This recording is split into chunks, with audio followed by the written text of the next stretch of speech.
Yo, what's going on, people? Welcome to the United Truth, and this is your UT Daily.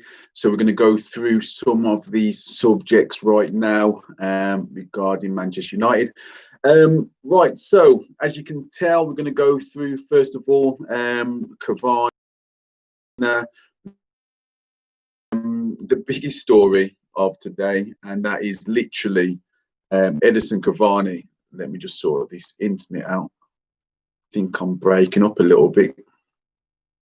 Yeah, Edison Cavani, after scoring the winning goal against Southampton, has decided to use his Twitter to engage with one of his friends, and using words that are apparently okay in Uruguay, as basically use like racial slurs and stuff like that, with how it's taken in this country.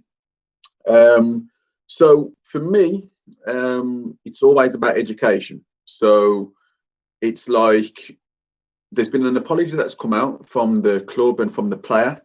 I like to believe that that's true.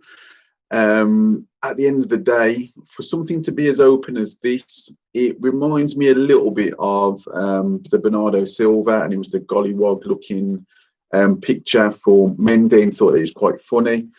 I was the same then, and I'm the same now. What I don't like is there's a few fans that are moving a little bit wavy, a little bit kind of snaky, opposition fans. So mainly Liverpool fans on Twitter.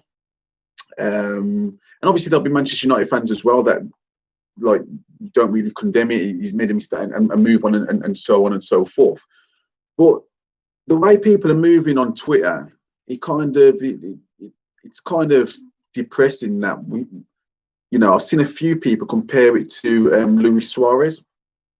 Now, back when that happened, Luis Suarez said it aggressively on a field of play, and he was saying it in a derogatory way.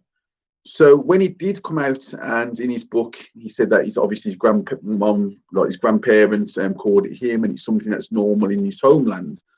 That wasn't the part that I had ever had an issue with. Like, I had an issue with that he was using something like that aggressively, and the fact that he showed no remorse. And I think that the biggest problem was that as a football club, there were T-shirts, they were followed by the football club, and he was completely backed. People are backtracking on that now. Jordan Henderson's backtracked on it, and Jamie Carragher's backtracked. These are separate incidents. We need to take away our team affiliality, if that's a word, and put that into different perspectives, and stop using it now as a way to say, let you Manchester United fans squirm now. What are you going to say about your boy? I've been seeing stuff like that, and kind of thinking that it's putting Manchester United fans on spotlight and stuff like that. But again, there will be United fans that will kind of like dismiss it as nothing as well, which is wrong. The fact of the matter is, this is my breakdown of it. When it happened with Suarez, like I said, it was aggressive. Liverpool pretty much said that they went about it the wrong way. There was a lot not to like about that situation.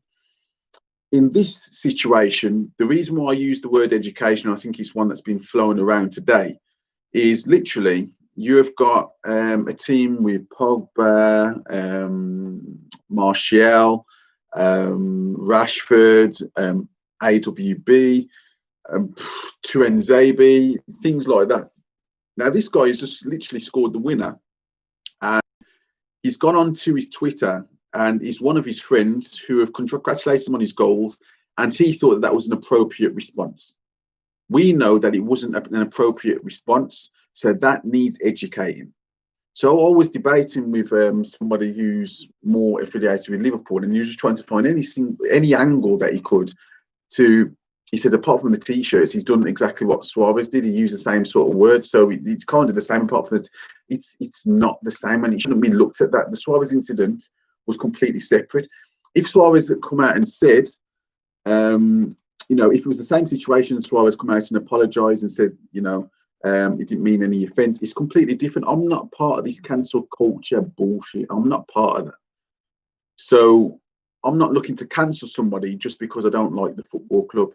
my thing was always about the t-shirts. If anyone knows me, the only thing that I ever brought up was the whole t-shirts and the supporting something which is wrong at the time when you've used an aggressive word in an aggressive way. It's like the words, let me just say, it's like the words say half caste is wrong. You shouldn't say it.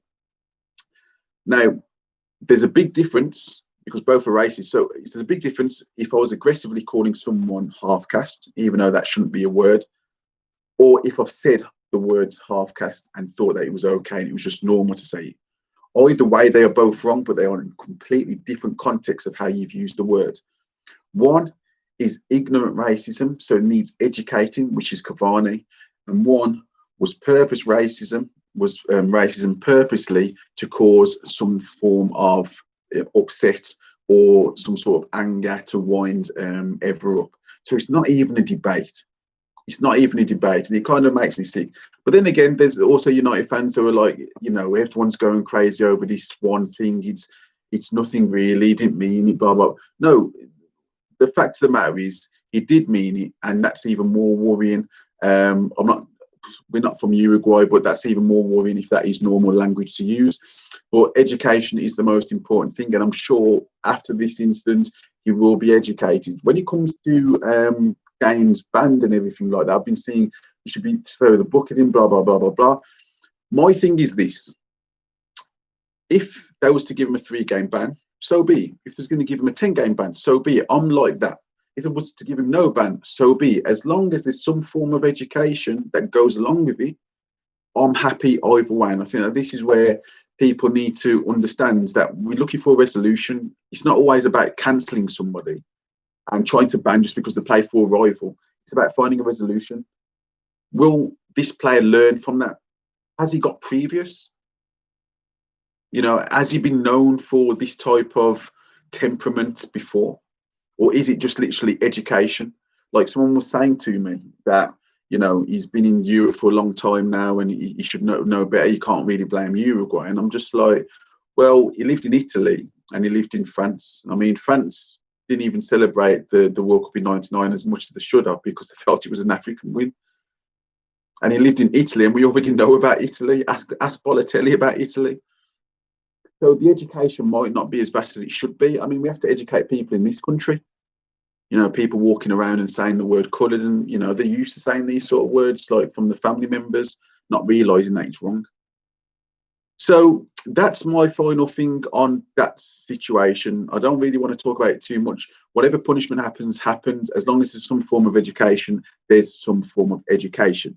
Now, let's talk about United today. Let's talk about a transfer that I did here, and it was from a Spanish outlet. Now, I'm not sure if it was just to speed up the process to Barcelona in the future, but for some reason, we was linked with Lautaro Martinez on a scale of 0 to 10. I'll give this pretty much a 0. I don't understand where these links have come from. I can't imagine that these links are real, to be honest with you. For me, is he a player that we could do with?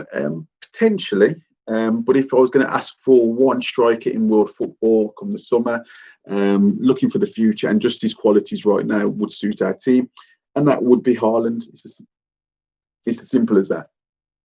So this particular story, you know, I'm sharing it with you because that's what came out today. But for me, it's a non-runner. Maybe the newspaper outlet was maybe having a bad week of it with stories, so they've just used United for another name. But in general, nah, like I can't really see that happening. And going into the injuries, going into a huge game against PSG, there is like worries with a few of the players.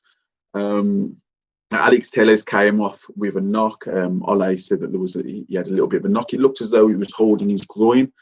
So hopefully he can shake that off, because I don't really fancy Williams against any of the PSG attack. So I'm a little bit worried about that. Luke Shaw has started training. He started light training. I'm hoping that he will be fit for PSG, because if he is fit, then we can revert back to that 3 at the back that seemed to work against PSG last time.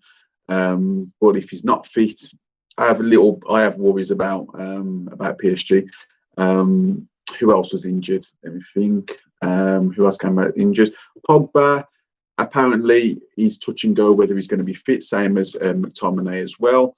Cavani's fit, but Martial, as he felt ill yesterday before the game, we can't be 100% that he's going to be fit for the PSG game either. So there are a few worries for us to think about. I am a little bit worried about the game in general. It does always feel like that these better footballing teams seem to work us out the next game at the playoffs or the next couple of games at the playoffs. I think it happened with Man City. I think we beat in the first game, and then in the cup in the semi-final, they kind of did us over two legs overall. They find a way to just sit a little bit deeper and sit back a little bit more rather than giving us no respect. I always say, give us no respect and then we will hurt you. But if you give us enough respect, then we're not the best in possession at all times. So yeah, so there's a few worries there with the injuries. But again, I alluded to it earlier as well on my earlier video. Like yesterday's game was giving everyone such a buzz. It's just a pity that this whole Cavani thing as has happened, to be honest with you. But yesterday's game, I'm still buzzing. I want to know what you guys are thinking about yesterday's game. I was saying earlier that I felt like he got the team wrong at the start, just because of Cavani should have been playing.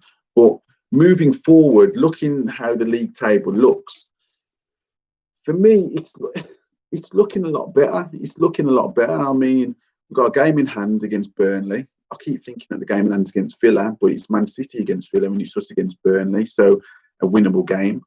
And teams around us are dropping points. I think the Chelsea game yesterday got a lot of plaudits. It got loads of plaudits. It was a good game.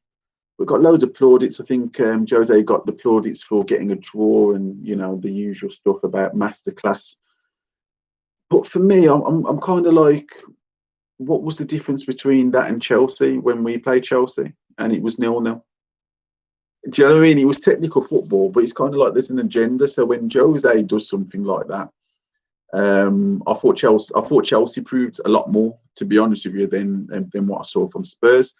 But if Jose is allowed to play like that and he play defensively and get a 0-0 and get called a masterclass, despite what I might think about our own manager, then we could say the same with the Chelsea United game. It was a masterclass from Lampard, but no one got given credit. It was a poor game, but to be honest with you, he was as defensively minded. He was played as defensively minded as the last game. So yeah, like I said, two top teams, Spurs and Chelsea. It looks as though they're going to be in and around. Liverpool are going to be in and around as well. But things have kind of opened up a little bit elsewhere. And yesterday's game was even bigger. So I'm giving like a review of the weekend here. But like going to Arsenal's where there's an even bigger mess. Because with Arsenal, there's a problem with actual players. Arteta's coming under a lot of scrutiny, and rightfully so. At the end of the day, we don't know how good a manager he is, but he's won a couple of trophies. Cole won a major one in the FA Cup, and he's won the Community Shield. It's a funny one with Arteta because he's got a style that we never expected him to actually produce. His style's more Mourinho and Pulis. Like, it's more Mourinho and Pulis than Pep. But is the reason why this is happening down to the actual players? I remember, you probably seen one of my other videos when I was actually saying that our signings, the United signings, weren't as bad as people were making. Around Europe, if you look around Europe, when Barcelona were haggling over money just to get Depay, we spent quite a bit of money and we had a good transfer window. We just wasn't Chelsea. But everyone was getting really giddy about, Arsenal got their party starting and everything like that. And I was like, well, they got Partey, Gabriel and Willian. But in a couple of years' time, they're going to have two 34-year-olds on a combined wage of 400k in Aubameyang and Willian. So I was always looking at their transfer window, not as excited as they were making things out. Like, we had this really terrible transfer window apparently, and I was trying to explain to people that Cavani is a baller and gives us another option, but we had the bad transfer window. But Arsenal had this epic transfer window because, they got Gabriel, and, everyone must have wanted Gabriel, and they got Willian, which I'm sure everyone was dying to get Willian, and, and they got Thomas Partey. But I always thought that it was kind of sus that, they didn't get the player from Lyon. His name escapes me. And then they got Thomas Partey when they could have had him at the start of the transfer window. They got him right at the end. So it seemed as though they were trying to kind of trick the fans to throw a party on the last day of the transfer window, making it seem like they've had this epic transfer window, obviously on a high from the FA Cup.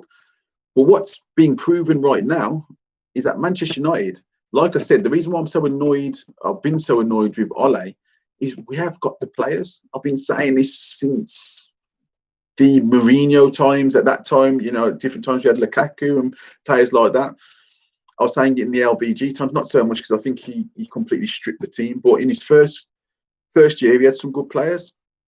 And, they haven't been at their best, these managers. I'll say it again, with this particular team, we should be doing okay. We've got options everywhere. There should be no issues with personnel. We've got two players for most positions, apart from, say, right back. I never understood the carnage, really. I think it was more to do with the fact that we didn't get Jadon Sancho and stuff like that. But I was more disappointed that we didn't get Jack Grealish, to be honest with you. And I'm proving to be right again, and I'm proving to be right with Cavani. Like I said, I think there was a lot of people that was like, why is this guy got the number 7 shirt? And everyone was reading too much into this and, calling him names and saying he's a has-been. And I'm not saying that he's going to score 30 to 40. But tactically, Manchester United have struggled against, say, low block teams or teams that press. So to beat the press, you need a presence up front sometimes. Now, that doesn't mean Cavani's going to play every single game. So against Man City, if you've got Rashford and Martial fit, you're more likely, and Greenwood maybe, but Martial and Rashford especially, you're more inclined to go with those two as you speed up front, and maybe not play for Cavani, maybe have him as an option coming on. But against these teams that are sitting deep, like against Crystal Palace, and when we played in the first game, even against West Ham, they're going to have a style. Well, it'll probably be banned by now. It'll probably be banned for the next few games. But in general, Edison Cavani against these low block teams, because of his movement in the box, if you've got Alex Telles playing, and the way that he gets the ball forward, the way that he whips balls in, and it doesn't have to be at the byline, he can do it from just in front of the halfway line. You need someone with the predatory instincts up front in someone like Cavani, and he's been one of the best in the world. I hear people saying that he misses too many big chances. I'm like, but he nearly scored 400 goals for club and country. It's like they're painting him like how they used to do with Andy Cole, where they said Andy Cole needs too many chances to score. Now, this is someone who scored 189 Premier League goals, and he didn't even take the penalties.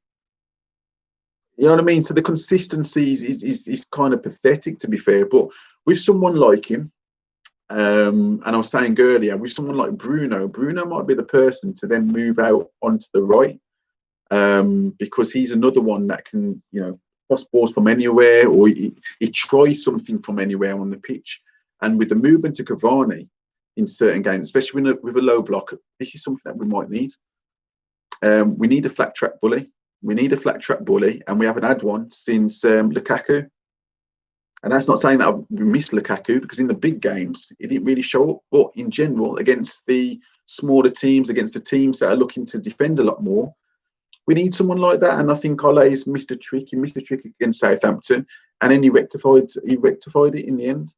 When you're playing against those pressing, low block pressing teams, you have to play with a little bit more of a focal point. And I think it's opened Ole's eyes up. So I think he's still learning on the job. But with situations like yesterday, that can only be good going forward. Because now, hopefully, he identifies the fact of where we're going wrong in certain games when teams seem to sit back. Yeah, against teams like Brighton and You know, last season, not Blackpool, not Brighton, Eddie Howe's team, and just Bournemouth. So teams like that, they want to try to outplay United and try to half embarrass one of the top teams by trying to out football us. They were perfect for you, Rashfords and your Marshalls and players like that. But your teams that have got, like, say, your Steve Bruce, and sounds like I'm using like the English managers, but in general, the ones that like sit back, like your Roy Hodgson and stuff like that, you have to play your Edison Cavani. So that's something that we can look into going forward. So things are looking up. Things are looking up finally, and win the game in hand, then we're 2 points behind. But again, huge games coming up this week. PSG, like I've said, I've not got the greatest feeling about this game. I'm hoping that we don't get worked out. I'm hoping the personnel that we need are here, meaning that we need Luke Shaw there. We need Luke Shaw. We need Tellers there.